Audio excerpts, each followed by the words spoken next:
ILR কি কোনো update আসছে? 5 ইয়ার্স থাকবে নাকি ওরা 10 ইয়ার্সই করবে নিউ প্রাইম মিনিস্টারে? লেবারের যত এজেন্ডা আছে সেগুলো থেকে বের হওয়ার কথা না। লিডারশিপের মধ্যে একটা চেঞ্জ আসছে, পার্টির মধ্যে চেঞ্জ আসছে। কোন এক পর্যায়ে 5 থেকে 10 বছর হবে, আগে স্যালারি ছিল এত, এখন মিনিমাম স্যালারি হতে হবে এত, এই সব জিনিস এটা না। যে শাবানা মাহমুদের প্ল্যান হচ্ছে উনি চ্যান্সেলর হওয়ার, আর শাবানা মাহমুদ বলি আর কিয়ার স্টারমার বলি বা নতুন প্রাইম মিনিস্টার, তারা প্রত্যেকে হচ্ছে তাদের দলীয় একটা এজেন্ডা বাস্তবায়নের জন্য আসে। এককভাবে কেউ টোটাল সিদ্ধান্ত নেয় না এই দেশে। জি ভাই, আমি জানতে চাচ্ছি, এখন তো ইউকের গভর্নমেন্ট চেঞ্জ হয়েছে, আইএলআর কি কোনো আপডেট আসছে? 5 ইয়ার্স থাকবে নাকি ওরা 10 ইয়ার্সই করবে নিউ প্রাইম মিনিস্টারে? ইউকের কি চেঞ্জ হয়েছে? গভর্নমেন্ট চেঞ্জ হয় নাই ঠিক সরাসরি। গভর্নমেন্ট তো লেবার পার্টিরই আছে। হ্যাঁ, এটা হচ্ছে লেবার পার্টির লিডার চেঞ্জ হয়ে যাচ্ছে। এখনো রাইট নাও আজকের দিন পর্যন্ত care Starmer prime minister, labour পার্টির সে হচ্ছে লিডার। হাইলি লাইকলি আগামী সোমবারের দিকে আমরা হয়তো বা নিউ প্রাইম মিনিস্টার পাবো, এবং নিউ প্রাইম মিনিস্টার লেবারের যত এজেন্ডা আছে সেগুলো থেকে বের হওয়ার কথা না। লেবারের যে বিভিন্ন ধরনের প্রপোজাল গুলো আছে, তারপরে যে হোয়াইট পেপার যেগুলো আগে পাবলিশ করেছে, এটা যে আমূল পরিবর্তন করে ফেলবে কারণ তাদের এজেন্ডা যে কমপ্লিটলি ডিফারেন্ট, ঠিক তা নয়। হ্যাঁ, মানে লিডারশিপের মধ্যে একটা চেঞ্জ আসছে, পার্টির মধ্যে চেঞ্জ আসে নাই। গভর্নমেন্ট, আরেকটা পার্টির গভর্নমেন্ট এসে যায় নাই, এখানে কোনো ইলেকশনও তো হয় নাই। সো ঠিক সরাসরি বলা ঠিক না যে গভর্নমেন্টই চেঞ্জ হয়ে গেছে। গভর্নমেন্ট ইজ লেবার গভর্নমেন্ট, এবং that will remain until the next election happens. তো নেক্সট ইলেকশন সম্ভবত 28 কি 29, আই নিড টু রিচেক, 29-এ সম্ভবত। তো তখন গভর্নমেন্ট যদি চেঞ্জ হয়ে হবে। আচ্ছা, আপনার মূল প্রশ্ন যেতে 5 থেকে 10-এ টসে যাবে কিনা এগুলা, দেখেন এটা হচ্ছে যে মূলত আলোচনাটা হচ্ছে স্কিলড ওয়ার্কার ভিসা যারা আছে, কিংবা সমস্ত সেটেলমেন্টই ওরা আর্ন সেটেলমেন্টে নিয়ে যে 10 বছরে নেওয়ার কিছু প্রপোজাল আছে।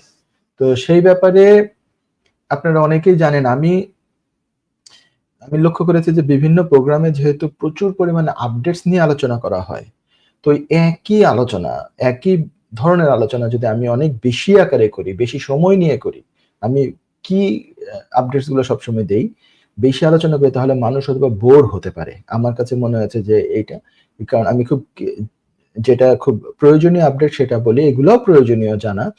তো কোন এক পর্যায়ে 5 থেকে 10 বছর হবে। এখানে একটা প্রশ্ন হচ্ছে যে যারা এক্সিস্টিং মাইগ্রেন্ট, যারা 5 বছরের রুলে কোন ক্যাটাগরিতে আছেন, তারাও কি 10 বছরে যাবেন কিনা? যারা অলরেডি মানে আগে থেকে আছেন, নতুন আইন হওয়ার আগে থেকেই তারা এই দেশে 5 বছরের কোন একটা রুটে আছেন, তারা এফেক্টেড হবেন কিনা? তাদের জন্য রেট্রোস্পেক্টিভলিও 10 বছর করে দেওয়া হবে কিনা? এটা হাইলি আনলাইকলি, এটা চান্স কম। আপনি আমার অতীতের বিভিন্ন প্রোগ্রামগুলো গত 1 বছরের বেশি সময় যাবত এটা নিয়ে আলোচনা চলছে।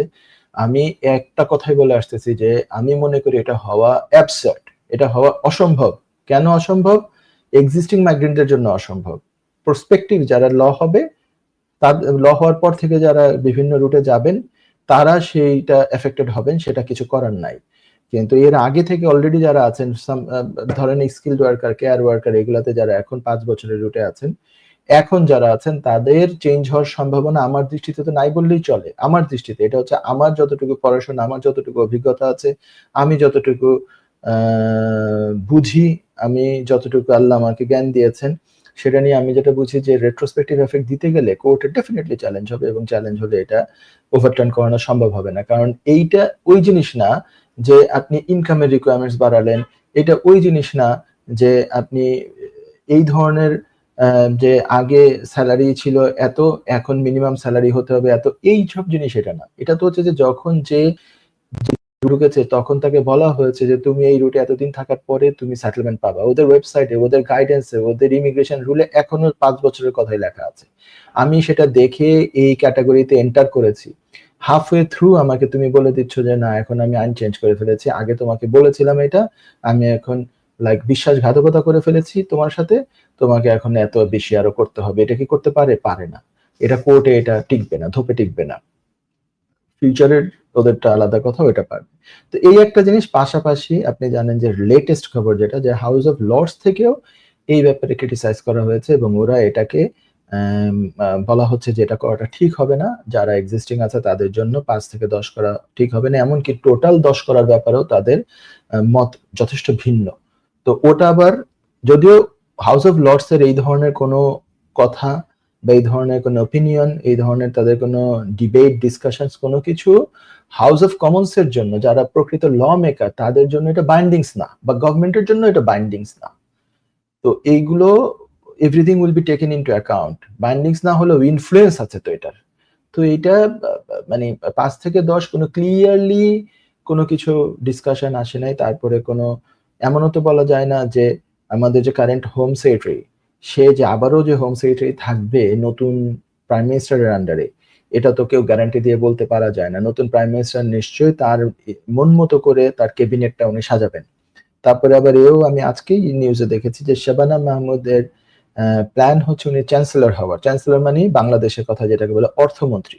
তো সেটা নিয়ে উনি কিছুটা চেষ্টা চরিত্রে করে যাচ্ছেন। তো সেটা হলে উনি তো নিজে থেকেও যদি এই হোম সেক্রেটারি পজিশন থেকে চলে যান চ্যান্সেলর পজিশনে তাহলে তো শাবানা মাহমুদও চেঞ্জ হয়ে গেল। আর শাবানা মাহমুদ বলি আর কিয়ার স্টারমার বলি বা নতুন প্রাইম মিনিস্টার তারা প্রত্যেকে হচ্ছে তাদের দলীয় একটা এজেন্ডা বাস্তবায়নের জন্য আসে। এককভাবে কেউ টোটাল সিদ্ধান্ত নেয় না এই দেশে।